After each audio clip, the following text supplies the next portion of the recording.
Hi,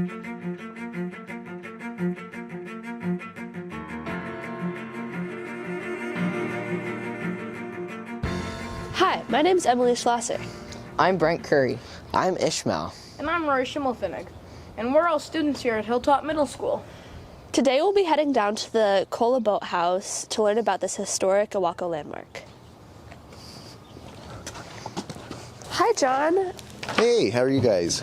We'd like to talk to you about how you came to acquire the boathouse. Sure, that'd be great. It was for sale, but it was very derelict. The whole building was all crooked and was sitting on the ground on this end. And I just like history, and it was just a cool old building. And I've been working on it about 25 years. It's not quite done yet, but I'm getting a lot closer. They used to build boats here because the beach was right there. This would have been a ramp out to the water where they launched. Show you, there's more of it over this way.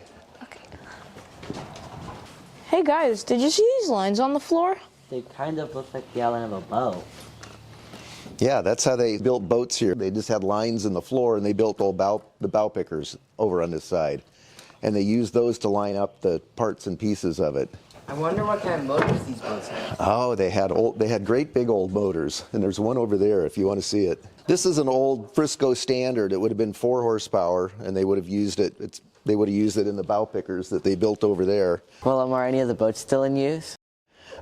Yeah, there's one down at the port that the KOLA brothers fished together.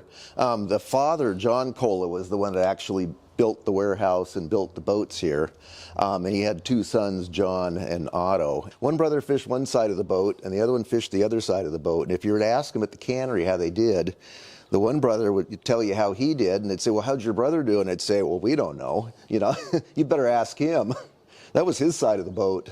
There's one boat down at the port that they built here, and I think about 1926, and they would have launched it in the water right out there.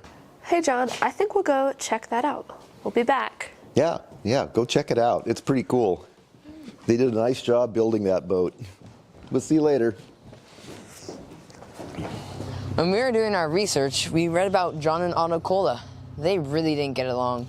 I can relate to that. I read that when John and Otto were painting this boat, the Alatar, they didn't speak to each other at all. So by the time they were finished, each side was painted a different shade of green. Owako has such interesting history. It's really fun to learn about. Yeah, I love living in Owako. Let's go back to the boathouse and talk to John. Excuse me. John, Yeah. that boat looked really good. Yeah, you know, they built that boat right, and it's been maintained for years, and so it still looks a lot like the day it was built. Well, it's crazy how stuff can really last long if it's built well. Right, and maintained well. Do you happen to know what the boat's used for now? Yeah, it's still used for salmon trolling. That's what it was built for originally, and it does a little tuna fishing too, which they would have done also. It's still in good shape sitting there. Thank you, John, for your time. Thank you. Thank you. You're welcome. Bye, John.